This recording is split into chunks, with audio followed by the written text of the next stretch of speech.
নতুন আরেকটি ব্লগে সবাইকে স্বাগত জানাচ্ছি। এই দেখো প্রথমেই ঢুকে যাচ্ছি বাড়িতে। এই দেখো রাস্তার দুধারে লাইটিং খুব সুন্দর করে সাজানো হয়েছে। গতকাল আমার একটা ভিডিওতে তোমরা অবশ্যই দেখতে পেয়েছিলে যে খুব সাজসজ্জা একটা বাড়ি। এই দেখো মণ্ডপটা এখনও খালি আছে, মায়ের অপেক্ষায় আছে কখন সেটা পূর্ণ হবে।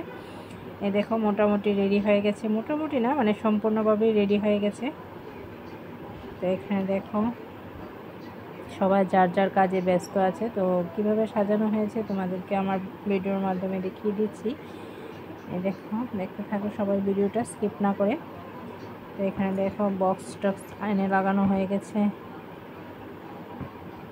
তো এখানে যাচ্ছে, এখানে প্রসাদ নেওয়ার ব্যবস্থার জন্য করা হয়েছে। ভালো লাগলে একটা লাইক অবশ্যই করে দেবেন। এই দেখো, দেখতে থাকো সবাই ভিডিওটা। এই দেখো এখানে মাঠের মধ্যে খাওয়া প্রসাদ নেওয়ার ব্যবস্থা ও রান্নার ব্যবস্থা হয়েছে। এখানে দেখো মোটামুটি সব রেডি হয়ে গেছে পুরোপুরিভাবে। এটা গতকাল রাতের ভিডিও ছিল। তো রাতে মোটামুটি সব, মোটামুটি না সম্পূর্ণ রেডি হয়েছে। এখানে প্রসাদ রান্নার ব্যবস্থা, এখানে প্রসাদ নেওয়ার ব্যবস্থা খুব সুন্দরভাবে করানো হয়েছে। আরে একটা কথা ভুলে গেছি, আপনারা লাইকের সঙ্গে ফলো আর কমেন্ট আর শেয়ার অবশ্যই করে দেবেন। আর একটা কমেন্টটা ভালো ভালো লিখবেন। আর আমাদের স্বাদটা কেমন লেগেছে অবশ্যই বলে দেবেন। তো দেখতে থাকুন সবাই। দেখুন রাস্তাটা, আবার সেই রাস্তাটাকে আবার চিনিয়ে দিচ্ছি আপনাদেরকে ভিডিওর মাধ্যমে। এই দেখতে থাকুন।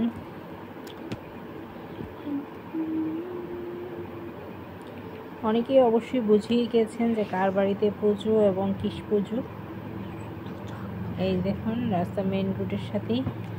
তো আমাদের অপেক্ষার অবসান হয়ে গেছে, মানে মা চলে এসেছে অলরেডি মায়ের জায়গায়। তো সবাই বলুন কেমন হয়েছে আমাদের আজকের মায়ের মূর্তিটা। হ্যাঁ, আজকে মায়ের মূর্তি কৌশিকী অমাবস্যা এবং বিষ্কচু দিবসে সবাইকে শুভেচ্ছা জানাচ্ছি। এবং মায়ের পুজো হবে। এবং সবাইকে মা ভালো রেখো, সুস্থ রেখো এবং তোমার এই সন্তানদের দুঃখ দুর্দশা থেকে রক্ষা করো। ওকে, বাই বাই।